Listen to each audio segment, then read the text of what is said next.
Գտել եմ պոնչիկ պերաշկի այն գաղտնի բաղադրատոմսը, որով տարիներ ի վեր թխում են մեզ բոլորիս հայտնի պոնչիկանոցները։ Հուսամ այս հրապարակումից հետո ես պատասխանատվության չեմ ենթարկվի։ Թե ինչ, մեզ անհրաժեշտ է 2.5 բաժակ ջուր, շաքարավազ, աղ, խմորիչ, ալյուր, ամենը միացնում ենք իրար, դնում ենք հարիչի սարքի մեջ, եթե ունեք, եթե չունեք ձեռքով եք հարում, ու ստանում ենք փափուկ, նուրբ, ձեռքերին չկպնող, բայց միևնույն ժամանակ շատ էլաստիկ խմոր։ Խմորը պատրաստ լինելուց հետո մաքուր տարա ենք վերցնում, մի փոքր բուսաղ ենք դնում, խմորը տեղավորում ենք, նախ ծածկում ենք պոլիէթիլենային թաղանթով, հետո տաք սրբիչով ու 1.5-2 ժամ թողում ենք հասունանա։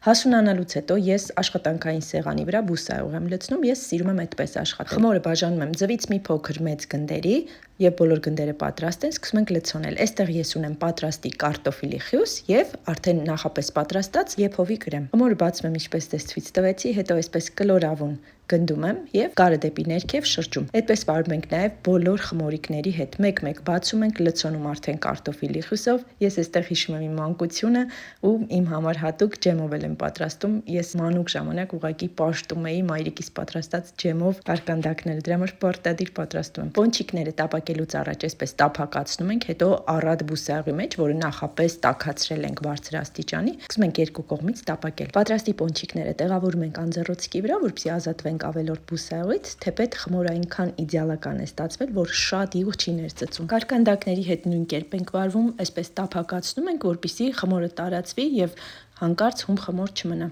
Երկու կողմից կարմրեցնում ենք մինչև այսպես անուշ ոսկե գունելը, նույնպես տեղավորում ենք անձեռոցքի վրա։ Կարկանդակ թխելը ամենահաճելի զբաղմունքներից չէ, ես դա իմ փորձից եմ ասում, բայց մի քանի ամիսը մեկ անգամ կարող ենք մեզ թույլ տալ պատրաստել այս նուրբ խմորով, ասենց առատ միջուկով, շատ-շատ տնական կարկանդակներն ու պոնչիկները ու բոլոր սիրելիներին հավաքել մի սեղանի շուրջ։ Չէ՞ որ սնունդը միայն ստամոքսը լցնելու համար չէ։ Այն պահում է իր մեջ ավանդույթներ, հիշողություններ, հաճելի պատմություններ, հաճելի մարդկանց հետ եւ հաճելի մարդկանց մասին։ Այնպես որ անպայման պահպանեք այս բաղադրատոմսը, կիսվեք ձեր ամենամտերիմ մարդկանց հետ ու միացեք իմ համեղ էջին։ Միասին դեռ շատ բաղադրատոմսեր ենք բացահայտելու եւ ի հայտ բերելու։